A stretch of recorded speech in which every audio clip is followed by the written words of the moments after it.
भी बैठ जाए। इतने तो राज्य परम धाम में हैं, राज्य तो एक है। वो कहते हैं उनके हुक्म की बात है, वो बस मेरे की बात नहीं। सो होवे एक ही ठोर, समझ लगी? सो होवे एक ही ठोर, एक समय में एक ही तन में बैठ के वो लीला करते हैं। मोहे उठाए तुम बैठो, और मैंने तुम्हें आगे पहले अच्छी तरह से समझाया कि मेरे तन के बाद राज्य और श्यामा जी आके तेरे तन में बैठेंगे, लीला करेंगे, और किसी तन में नहीं बैठेंगे। फिर भी तुम्हारे दिल में यदि है तो फिर क्या कर, मुझे उठा दे और तू बैठ जा। अब तालीम वाले पता क्या कहते हैं, हे मेरा ठाकर मुझे गद्दी से उठा दे। क्या गद्दी चर्चा सुना रही? और हम भी वाक्य उसके पीछे चल देते, मुझे उठा दे। अरे भाई वो दुनिया से उठ गया, क्या मतलब? मर गया। तो मुझे उठा दे, मेरा गला घोट के मार दे, राज्य तेरे अंदर आकर के बैठ जाएंगे, फिर ये लीला तेरे से हो सकेगी। वो मेरे बस की बात नहीं, वो तो धनी ने जब तक मेरे तन से काम लेना है वो मेरे तन में ही रहेंगे। और उसके बाद फिर तुझे राज्य ने कह दिया तेरे तन में बैठ के लीला करेंगे, पर ना होवे कबू और किसी जगह राज्य महाराज बैठ नहीं सकते, चाहे सारी उम्र कोई तपस्या करता करता करता पत्थर बन जाए। तब चित पीछा पड़ा। अब जब ये बात कही कि मुझे मार दे और तू बैठ जा, इतना तो कोई दुष्ट नहीं होता जो सहन कर सके। बड़े दुखी हुए, ओहो मेरी मूर्खता के कारण से मैंने राज्य का दिल दुखाया। बहुत रोए, बहुत दुखी है, बहुत पश्चाताप किया, हुआ मनोरथ भंग। अब मन की वो इच्छा जो व्यर्थ में थी भंग हो गई। फेर के विचार किया, अब फेर के विचार किया श्री देवचंद्र जी संग, ध्यान के साथ। किसके साथ? बालबाई। बालबाई कहती है महाराज ये जाम साहब के वजीर का लड़का है और घर भरपूर सामान से है, कोई काम धंधा तो है नहीं, इनको सेवा में लगा दो। जब ये सेवा में लगेगा तो फिर इसकी मनोवृत्ति सब ठीक हो जाएगी। तब देवचंद जी ने कहा अच्छा राय ठाकुर गुजरात जाओ, गुजरात का मतलब अहमदाबाद जाओ, बुद्ध गीता, बुद्ध स्तोत्र, महेश्वर तंत्र और पुराण संहिता, ये चारों ग्रंथ हमको चाहिए, ये लेकर के आओ। चले गए। उस समय हिंदू साहित्य के अंदर ये किताबें थी, थोड़े ही दिन में लेकर के वापस आ गए। उन्हें काम दीजिए माया का। अब बालबाई कहते हैं इन्हें माया का काम दो, तब पीछे हटे चित्त, तब इनका चित्त पीछे हट जाएगा और चित्त सेवा में लग जाएगा। मैं हुक्म करत हो, तब मेरा आप स्वामी देवचंद जी महाराज कहते हैं मैं हुक्म करता हूँ, जाओ श्री महाराज तीत। महाराज ठाकुर जो है तुम गुजरात जाओ। तब गुजरात भेजिया, तब गुजरात भेजा। एक बहाना ले, बहाना किताबों का लेकर के जब चले गुजरात को, जब गुजरात को अब चले, अब दिल में पश्चाताप कहते हो मेरा ठाकुर लानत है तुझे, क्या तू परम धाम में मुंह दिखाएगा? उनका मुकाबला करके तू बैठना चाहता था। इसी चीज को हफ्से की जेल में भी याद करते हो, मेरे धनी धाम के दुल्हा मैं कर ना सकी पहचान। अब रो याद कर कर जो मारे खेत के बान। आप हमें बड़े प्यार से गुस्से होकर के भी लड़ के झगड़ के हमें हमारी आत्म को जगाने के लिए बातें कहते थे, पर हम ना पहचान सके कि चट्टा कौन सुनाता है। जोश फिरा तिन से, जोश जो दिल में था मैं परम धाम देखूं वो शांत हो गया। श्री मोहम्मद के मोमिनो, आप धाम के धनी श्री प्राणनाथ जी कहते हैं सुंदर साथ जी सुनियो या बितक, ये बितक को सुनो, आगे फिर कहत हो, आगे फिर सुनिए, जो आज्ञा है हक, जो राज्य में राय का हुक्म था। संवत 1773, संवत 1703, तिलोत्तरे कहते हैं 3 को, 1600 खत्म हो गया, 1703 आ गया। हुक्म हुआ शिराज, तब राज्य में राय का क्या हुक्म दिया? नहीं देवचंद जी का क्या हुक्म हुआ? गांग जी भाई के काम को ध्यान देना, वो तो गुजरात का काम था, महीने 2 में वापस आ गए घूम घाम के किताबें लेके। अब बालबाई कहती है कि सतगुरु महाराज गांगजी भाई अब कई सालों से कारखानों में काम देखने जाते नहीं हैं। एक कान जी जो उनका छोटा लड़का है वही काम करता है, श्याम जी भट्ट तो बस भाई ऐसा ही है। तो इसको अरब भेजो मेरा ठाकुर। एक तो अकाउंट में निपुण है, चुस्त है, प्रवीण है, और खेता भाई जो गांगजी भाई का भाई है बड़ा, वो 25 वर्ष से वहां गया हुआ है और काम धंधा इतना उसने फैला रखा है कि वो घर भी कुछ नहीं भेजता, उसकी पत्नी भी यहाँ है, बच्चे भी यहाँ है, सारा बोझ गांगजी भाई पे पड़ रहा है। ये जाएगा, एक तो उसको चर्चा वाणी सुना के साथ वापस ले आएगा, और दूसरा जितना धन है वो सुंदर साथ की सेवा में जो है काम आएगा। ये सेवा इसके जिम्मे लगाओ। तब 1703 में हुक्म दिया मेरा ठाकुर, जाओ अरब चले जाओ, वहां खेता भाई 25 वर्ष से काम व्यापार में लगा है, वो सारा काम व्यापार संभाल कर इकट्ठा करो और पैसा जो है लेके वापस आओ। जो ये आवे साथ में। अगर ये सुंदर साथ बन गया तो इसको चर्चा वाणी भी सुनाना, समझाना।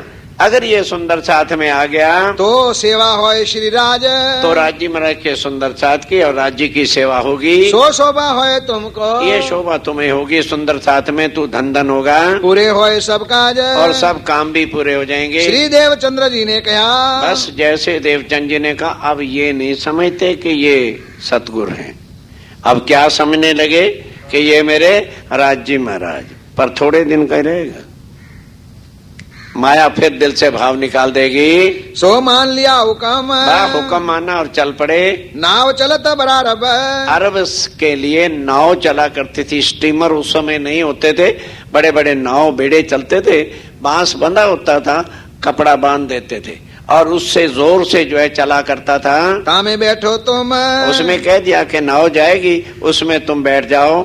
महाफागुन के बीच में, फागुन का महीना था, नाव चले जब नाव चले, 40 दिन में पहुंची। 40 दिन में नाव अरब जाकर के पहुंचती थी, उसमें बैठ गए। जाए बरारब तब जो है अरब पहुंच गए।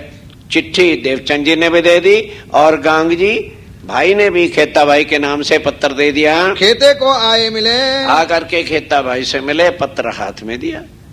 अब खेता भाई बड़ा प्रसन्न हुआ कि शुक्र है 25 वर्ष के बाद मेरा भाई कोई सगा संबंधी भाई बहन तो निकले। कहने लगे, भाई मेरा आई ठाकुर, मैं तो अब काम कर करके थक गया हूं, पर जाल बहुत लंबा चौड़ा मैंने फैला रखा है। आज से जितना अकाउंट बुक है ये तो तुम संभाल लो, और जो गुरानी पुरानी सब जो है उसके जिम्मे लगा दी। कार बार बखार का, कार भार बखार का जितना भी था सारा सौंप दिया। सब जो है मेराई ठाकुर को खेता भाई ने सौंप दिया। अब स्वामी जी सुबह से उठे, शाम तक जितना करना कोशिश करें कि जल्दी से जल्दी इकट्ठा करूं, कर करके रखें, और शाम को खेता भाई को लेके बैठे। कहले, खेता भाई तू इस माया की चिंता मत कर, सब कुछ ठीक हो जाएगा। बाबा 84 लाख योनियों के बाद एक बार मनुष्य तन मिलता है, और कलयुग में तो बड़े भाग्य से मनुष्य तन किसी को मिलता है। पार ब्रह्म का ज्ञान मिल जाए तो आदमी सहजे भवसागर से पार हो जाता है। तो अब वो हाँ, अच्छा तू ये बता, गुलाम मोहम्मद के 200 रुपए जमा किए हैं कि नहीं? वो सुना रहे हैं भव से पार होना मुक्ति का रास्ता, और उसका चित्त कहाँ लगा है? गुलाम मोहम्मद के पैसों। करो क्या करोगे? हाँ जी तो चट्टा में करता है, चित्त गुलाम मोहम्मद से 200 लेना है, उसका इतना देना, उसका ये करना है, 24 घंटे उसी में घूमता है। उनको छांटना अलग ही, एक छांटने, एक वाणी का वचन नहीं लगता। कोरा जीव जो है वो क्या इस चट्टा को सुनेगा, समझेगा? सब कही अपनी बितक, तब सारी अपनी बात कही। 4 वर्ष परवार थे। ध्यान दो, खेता भाई ने सारी बितक बताई कि मैंने किस तरह से पैसा इकट्ठा मुश्किलों से किया, मैं नहीं छोड़ सकता ये। अब क्या हो गया, स्वामी जी तो राज्य का हुक्म मान के आए हुए हैं। 4 साल तक बराबर परिश्रम कर कर कर कर के इकट्ठा कर रहे हैं। तो उस समय कैश नोट नहीं होते थे, सोने की ईंटें और चांदी की ईंटें थी वो इकट्ठी करते हैं और अकाउंट बुक रोज का रोज उसे समझाते रहते हैं। एक दिन बाहर गए हुए थे और पीछे खेता भाई चला गया। मरने में कुछ देर थोड़ा लगती, थोड़ा बहुत हल्का फुल्का ताव आया और उसकी मृत्यु हो गई, धाम गमन हो गया। खेता पहुंचा अपने ठौर को, अपने ठिकाने पहुंच गया। मौत हुआ तब, मौत हो गई। माल मता बखार पर। अब ध्यान देना, उधर जो वहां का हाकम था उसको पता था कि खेता भाई का कोई भी सगा संबंधी है नहीं, तो जितना माल स्वभाव था स्टोर थे उसने आकर के उस पर सील मोहर लगवा दी। हुई हाकिम की मोहर, हाकिम की मोहर हो गई। ये तो रहे बाहर, ये बाहर गए हुए थे। किया हाकिम ने जोर, अब उसने हाकिम ने जोर जबरदस्ती किया। अब आए, जब आए तो क्या हुआ, जाके अपील की कि महाराज मैं उसका भाई हूं और 4 वर्ष से मैं रहता हूं, सारे लोग मुझे जानते हैं, आपने सील मोहर कैसे लगा दी? कहने लगे नहीं, हमारे यहां सरकारी कागजों में ये नहीं लिखा कि तू उनका कोई भाई है। ठीक, अब उसको पता चल गया, शेख सल्लाह उसका नाम था, कि भाई ये ऐसा है। वो तो गए उधर। अब ध्यान देना, अब करता क्या है? अभी कुछ नहीं करता। अब ये मेरा ठाकुर बगदाद में राजधानी थी, वहां से मस्कत बसरा होते हुए बगदाद पहुंचे। अब राजा के दरबार में जाते हैं तो सारे मुसलमान ही मुसलमान हैं, वजीर भी, दीवान भी, क्लर्क भी, बड़े बाबू भी, जिसको भी जाके प्रार्थना पत्र देते हैं कि मेरे साथ ऐसा जुल्म हुआ है, अन्याय हुआ है, अत्याचार हुआ है, मेरा प्रार्थना पत्र राजा तक पहुंचा दो। तो सब पढ़ते कि अगर राजा ने ये देख लिया तो लाखों का सामान अरब से हिंदुस्तान में चला जाएगा, पत्र फाड़ें और फेंक दें। अब क्या करें भाई? प्रदेश में कोई वाकफ नहीं, कोई सुनने वाला नहीं, तो निराश होकर के वापस चलने लगे कि हे सतगुरु महाराज, मैं विवश हूं, मेरा कोई नहीं, मैं अब क्या करूं? 2 महीने हो गए भटकते, अब वापस चलने की सोचते हैं तो राज्य कभी भी हमसे जुदा, मुसीबत यह है बस उनको पहचानते नहीं है। अब राज्य महाराज ने देखा कि इस समय में राज ठाकर उदास हो गए। एक ऊंट के ऊपर बताओ, कहीं तो डाकू बन के आ रहे, कौन पहचाने इन्हें? अब यहाँ ऊंट के ऊपर पठान जैसा रूप धारण किया, कुल्ला और फर्स्ट क्लास पोशाक पहनी, गटर गटर जा रहे हैं।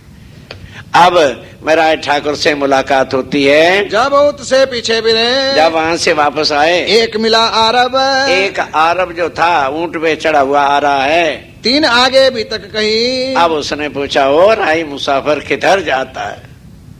कहता जी किधर जाना है, ये जालिमों का देश है, इस तरह से मेरे साथ अत्याचार हुआ है, एक तो मेरा भाई मर गया और फिर मेरी जो है सारी संपत्ति इन्होंने हड़प कर ली, और फिर दरबार में भटकते हुए 2 महीने हो गए, कोई भी मेरी सुनता नहीं है। 3 लिख दिया तब। कहने लगे अच्छा ये तुम कैसे कहते हो, अरब के अंदर ऐसा होता है?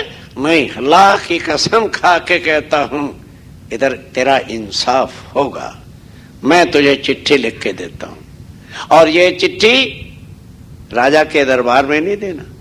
जब वो ईद पढ़ने के लिए, नमाज पढ़ने के लिए जुम्मे की जाएगा तो उसके साथ पुलिस बहुत होगी, इंतजाम रहेगा, पर तू घबराना नहीं, तू बीच में घुसकर पल्ला उसका झटक के हाथ में दे देना रुक्के को और कहना कि ए बादशाह, या तो मेरा इंसाफ यही कर दे, नहीं तो जब खुदावन ताला, समझने की बात है, खुदा इंसाफ के तख्त पर बैठा होगा और तू गुनाहगार की लाइन में खड़ा होगा, उस वक्त मैं तेरा पल्ला झटक के अल्लाह ताला से कहूंगा इसके होते हुए मेरा माल हड़प हो गया था, फैसला कर।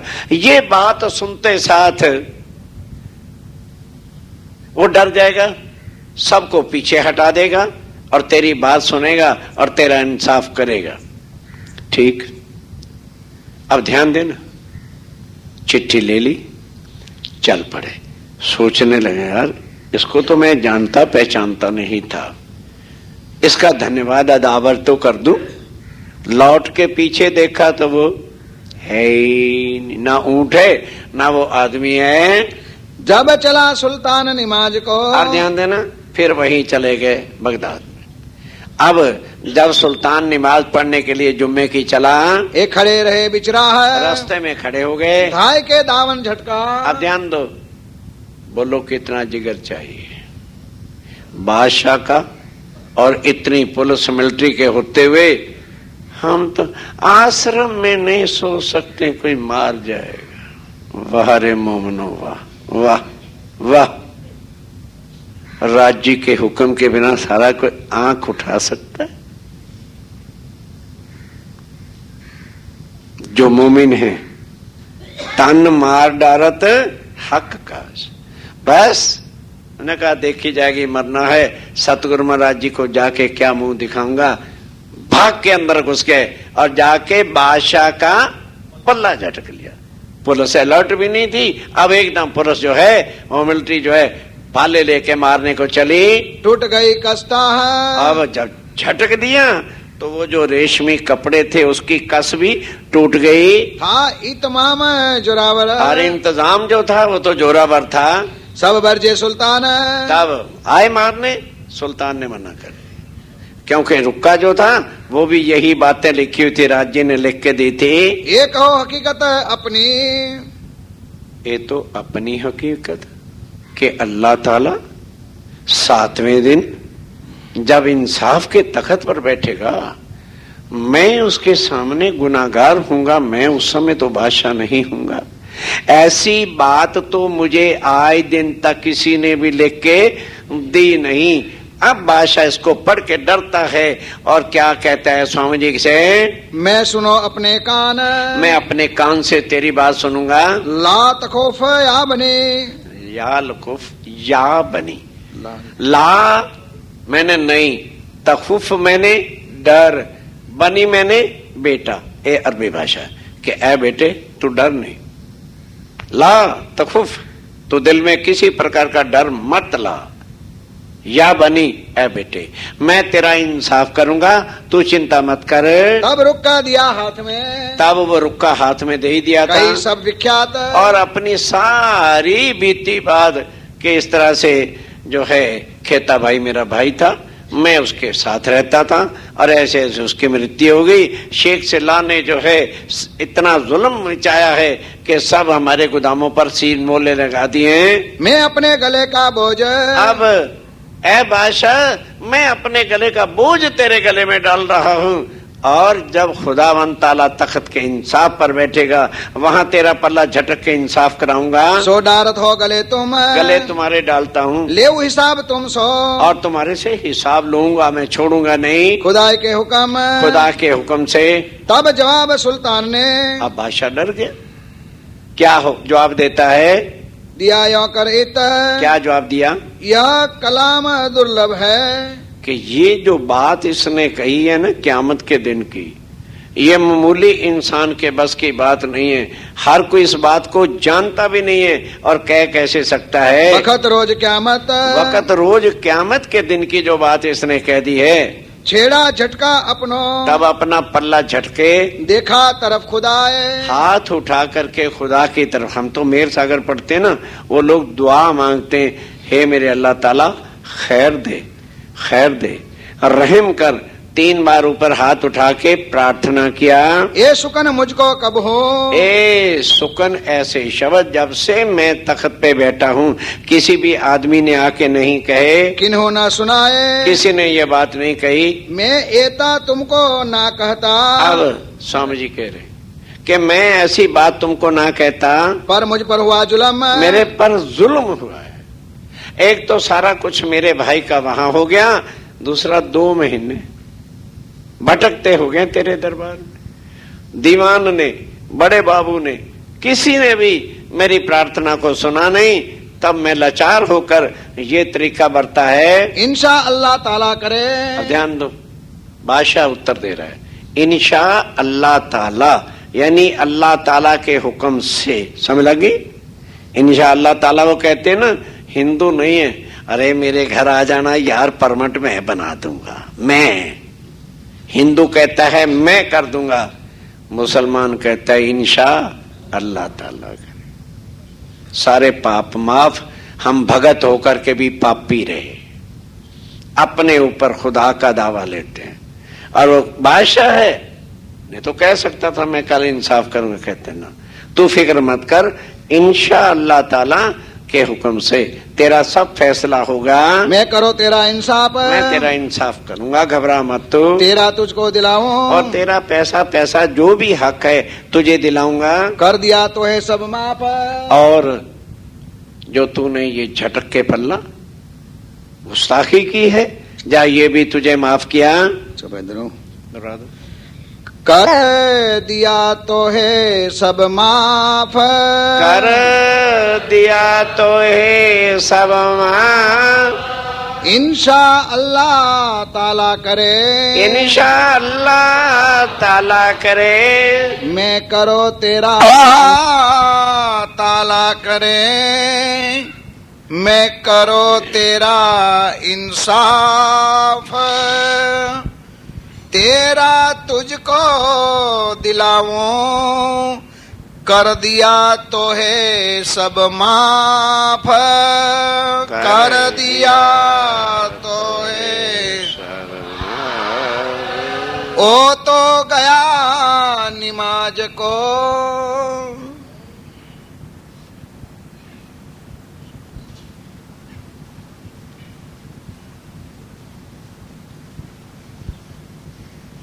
फरमाइए सुंदर से।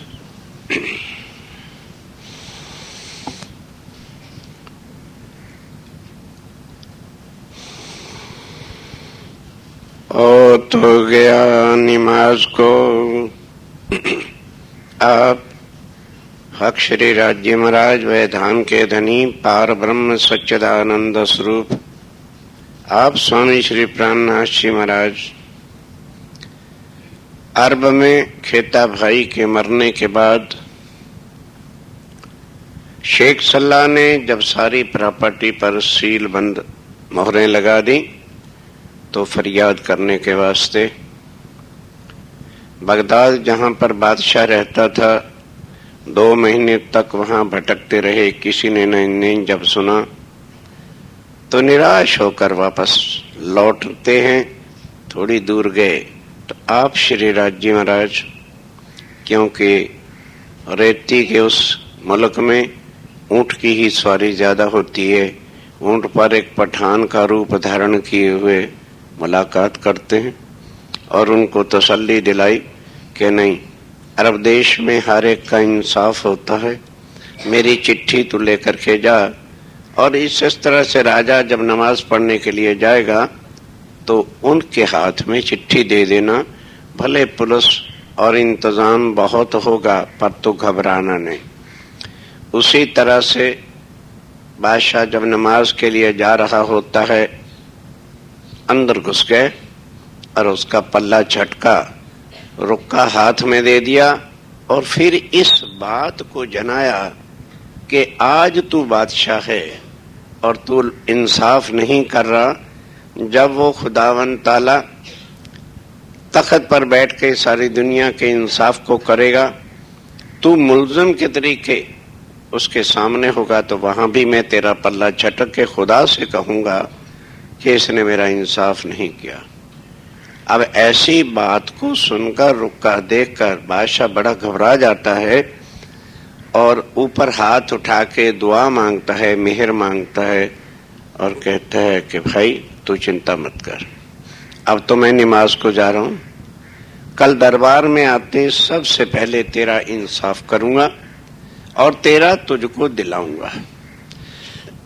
और ये जो तूने गलत तरीका अपनाया, मेरी कस भी तोड़ दी, ये भी मैंने तुम्हें माफ किया। अब ये कहकर बादशाह तो नमाज पढ़ने के लिए चला गया।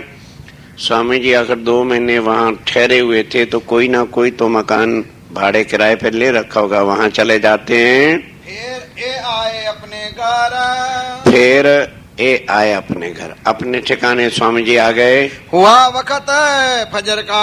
अब प्रातः काल जब हुआ, अब उधर बादशाह को भी रात भर बेचैनी रही कि जब से मैं बादशाह बना हूं, तख्त पर बैठा हूं, कोई भी ऐसा आदमी नहीं आया जिसने वक्त आखिरत की बातें कही हो और खुदा के सामने मैं एक दिन मुल्ज़म बन के खड़ा हूंगा। इस बात को रात भर बेचैनी में रहा। भेजे चौपदार याद कर। अब सोचने लगा भी मैं बुलाऊं किसको, नाम तो मैंने पूछा नहीं था कि भाई तेरा नाम क्या है। तो फिर सोचा बादशाह था कि चौपदार और एक ढिंडोरची दे दे, वो गली गली में आवाज देगा कि भाई वो शख्स कौन है जिसने कल बादशाह का पल्ला झटका था। तो चौपदार कहते हैं सिपाही को, वो उनको ले आएंगे। श्री जी आप खड़े हते। उधर स्वामी जी भी खड़े थे कि भाई बादशाह का आदमी को बुलाने आएगा तो मैं भी चला जाऊंगा। कया वक्त शख्स है हम। बस वो ढिंडोरी पीट रहे थे तो चौबदार को दूर से कहा भाई इधर आ जाओ, वह शख्स हमें। दो बाजू दो पकड़ के। अब उन सिपाहियों को क्या पता कि भाई किस तरह से बुलाना है। सिपाहियों का काम तो जैसे होता है कि ये कोई गुनहगार है, उसी तरह से एक ने इधर से पकड़ लिया, एक ने इधर से पकड़ लिया, दरबार में ले जाते हैं। खड़े लिए तले हुकाम और नीचे जाके खड़ा कर दिया। पहुँचे हजूर सुल्तान के। जब बादशाह के सामने स्वामी जी पहुँचे, पूछी बात हिंदुस्तान।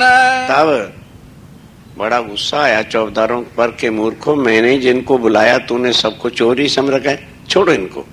बड़े आराम से अपने पास तख्त के ऊपर बिठाया। अभी बात नहीं पूछते, जैसे एक मित्र मित्र के साथ व्यवहार करता है। पूछने लगे कि भाई बताओ जरा हिंदुस्तान का क्या हाल है, हिंदुस्तान में कैसे जनता रहती है, वहाँ बादशाह क्या व्यवहार करता है। हकीकत पूछी इस्लाम की और सारे धर्म के बारे में भी हकीकत पूछी। यहाँ कर कहे सुल्तान।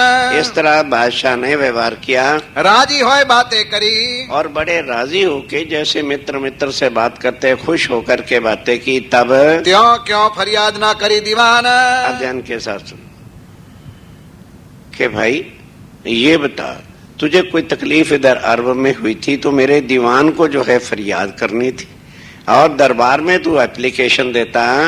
तब बचाया तीन का। अब देखा स्वामी जी सोचने लगे, अगर मैं कह दिया कि 2 महीने तक तेरे दरबार में मैं भटकता रहा हूं तो मुझे क्या मिलेगा, मेरा काम तो वैसे ही हो जाना है। तो मैंने अगर कह दिया दीवान ने पत्र ही नहीं लिया तो इसको तो अभी नौकरी से निकाल देगा। जो देत का साला तुमको तुम भला जाएगी। उसको बचाया। अब झूठ बोलते हैं उसकी खातर। मैं ना सुनाई कान के बादशाह क्या इधर दरबार में आके दीवान को फरियाद करनी पड़ती है। हमारे मुल्क में ऐसा नहीं होता। हमारे मुल्क में तो क्या है, बादशाह कहीं भी जा रहा हो तो कहते आए बादशाह जी जरा रुक जाओ, उनको रोक लेते हैं और कहते हैं हमें ये तकलीफ है, वो वही काम कर देता है। इसलिए मैंने जो है कोई भी दीवान के सामने फरियाद किया नहीं है। तब बहुत राजी हुए। अब बहुत राजी हुआ बादशाह। क्यों? कल जिस समय पल्ला झटका था तो क्या कह दिया था कि मैं 2 महीने तेरे दरबार में भटकता रहा हूं और तेरे दीवान ने भी कोई बात नहीं ली। अब इस बात पर इतना खुश होता है कि वो हिंदुस्तान के रहने वालों, हकीकत में तुम्हारे अंदर धर्म की सत्ता है। शेख सल्लाह की करी फरियाद। और तब शेख सल्लाह की फरियाद की। उसी वक्त हुक्म हुआ। उसी वक्त दीवान को कहा अरे ला इधर हुक्मनामा ला, मैं अपनी कलम से आज लिखूंगा। जाहिर उखाड़ो बुनियाद। और शेख सल्लाह को लिख दिया, वे शेख सल्लाह तो इस तरह से बैठ करके अत्याचार कर रहे हैं, तेरे को जड़ से उखाड़ दूंगा, बुनियाद से जो है तेरे परिवार सहित जो है फांसी दे दूंगा। सब मता इनका। सब मता मैंने समान, जो कुछ तूने नाजायज कब्जा कर रखा है इनका इनके हवाले कर दे। सुन तो दीजिए तुम। सुनते ये नहीं कि कोई बहाना या नीचे ऊपर की बातें करने लगे। तुरंत जो है इस पत्री को सुनते पढ़ते इनका सारे सील मेले तोड़कर इनका सामान इनको दे दो, ना तो मार उखाड़ो जड़मूल से, जड़मूल से जो है तुझे नाश कर दूंगा, जो फेरे मेरा हुक्म, अगर मेरे हुक्म को टाल मटोल किया। ऐसा सख्त हुक्म बादशाह ने लिखा। इन बात लिख करके इस तरह से लिख करके दिया एक चौकीदार, एक सिपाही भी साथ भेजा कि जाओ और तुरंत शेख सलाह को कह दो। और देखो चौकीदार, कहीं पानी ना पीना, पहले इसका काम करना, फिर कहीं तो उसमें रबड़ियां खाने ले बैठ जाए वहां पर। कागज दिया हाथ में, और कागज दिया हाथ में, करियो इत सिताब, कि जल्दी जो है इस पर अमल करना। हुक्म हुआ मुझको, और ये कहना कि मुझे तो ऐसा हुक्म हुआ है, इस शख्स के बाब, इस आदमी के वास्ते ऐसा है। बस दे दिया। अब वो आदमी स्वामी जी को लेके आ गया, कहाँ पर, जहाँ पर पहले रहते थे, और जाके शेख सलाह को ये हुक्म दिया, तुरंत कुंजी बखार की, और तुरंत। अब जब ऐसी बात लिख दी कि तुरंत कुंजी बखार की, जहाँ इनका सील मोहरे सब चाबी दे दो, और सामा सब, और सब सामान कार